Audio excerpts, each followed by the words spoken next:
He also says that this is the only hope that society has. This is the only way that societies change. So after thinking about this profound quote, the next day I decided to go to one of my research mentors. And I asked her how she felt about me applying to Teach for America. But with a disgusted face, she just stared at me. And for about a minute of awkward silence, she told me that my skills in the lab were too developed and too valuable to waste on Teach for America, and that my focus should remain applying to a PhD program or to medical school. Again, I could see the words written by Baldwin, and I began to reflect on the society of which I would soon be a part of. Statistics show that less than 50% of the students who attend a public school in New York City will not graduate from high school. And of the 50% that do, 20% will graduate from college, meaning that 10% of the students who attend a public high school in New York City will graduate from college.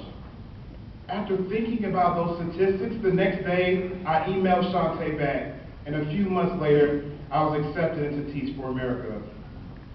As I reflect back on my first year teaching, there are a few things that come to mind. When I compare my progress and accomplishments in the classroom to that of my counterparts, there's one key difference. I had a foundation that truly prepared me to be a leader in the global diaspora. A foundation that I share with each and every person who is currently sitting in this room. While my counterparts had a hard time managing their classrooms, I had the leadership skills that allowed me to interact with a diverse group of individuals and communicate with them efficiently and effectively. While my counterparts struggled with the pressures of lesson planning, creating curriculums, grading papers, attending professional development meetings, and completing grad school work, I knew all too well the pressures of being a scholar and was able to apply those skills and maintain a 4.0 GPA over this past year and a half of grad school. Lastly, while my counterparts desired and tried to create meaningful relationships with their students, my students flocked to me with ease because I knew how to be personable and interact socially in any situation. It is only a great organization such as this that can provide a foundation for anyone to be successful in life. And it's this foundation that prepared me to get through my first year as a corps member. Well, we all know what Teach for America is. And for the past 20 years, there's been a lot of criticism on Teach for America. But the fact still remains that Teach for America only accounts for about 2% of the nation's educators, and that the corps members belonging to Teach for America are making significant gains in and outside of the classroom. But the work that we're doing is not enough. Just a month ago, the Educational Research Center found that on a national scale, 11,000 fewer students earned diplomas this year.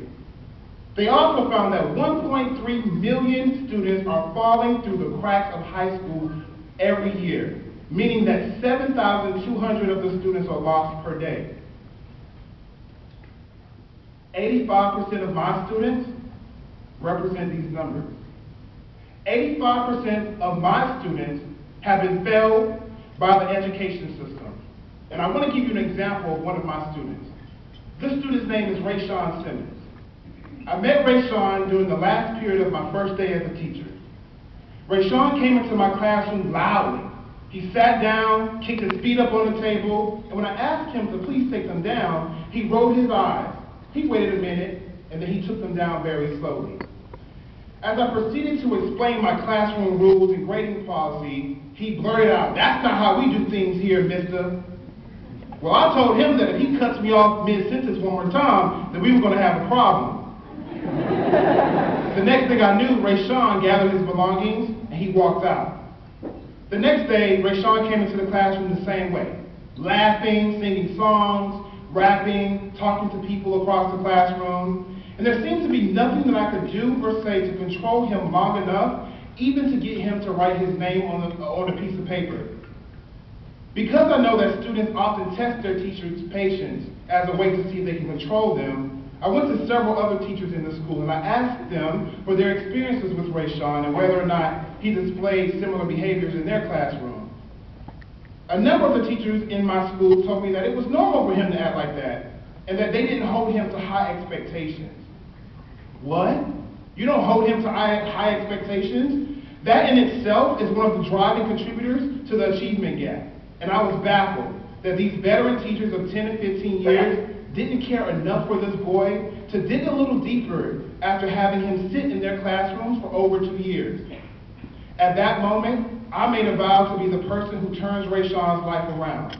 Unfortunately, a week later, Rayshawn got suspended from school for gang affiliation.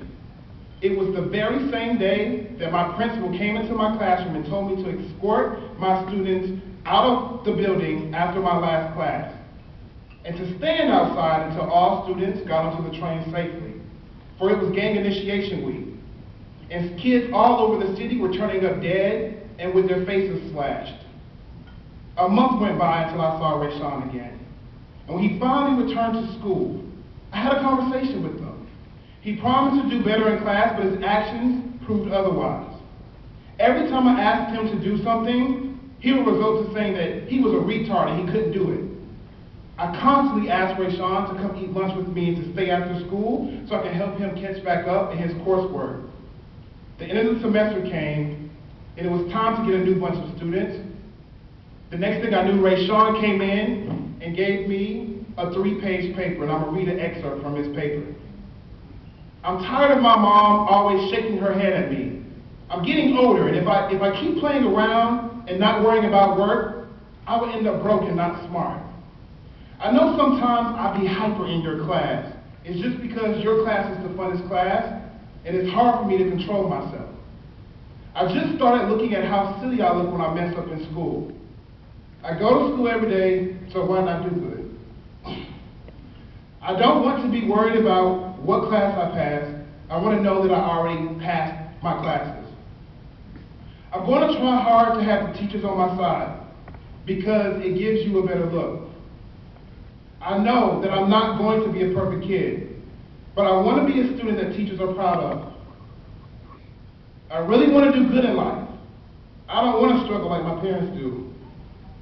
I want my mom to be proud of me and happy that I moved her out the ghetto. Ladies and gentlemen, this is why I teach for America. There are millions of students every year like Rayshawn who are failed by the educational system. And they are waiting for responsible people to recognize the problem with society and fight for their futures. I'm not here to solely advocate for Teach for America. Of course it would be great to have a number of brothers join the corps, but the problem is deeper than that. So no matter what area or field of study that you pursue, you must join the fight to change education. My first year as a teacher with Teach for America was difficult. And oftentimes I found myself looking at a quote that my grandfather used to always tell me, and I would like to close with this quote. It is written by a 20th century American theologian by the name of Reinhold Niebuhr. And he says, God, grant me the serenity to accept the things I cannot change, the courage to change the things I can, and the wisdom to know the difference. Thank you very much.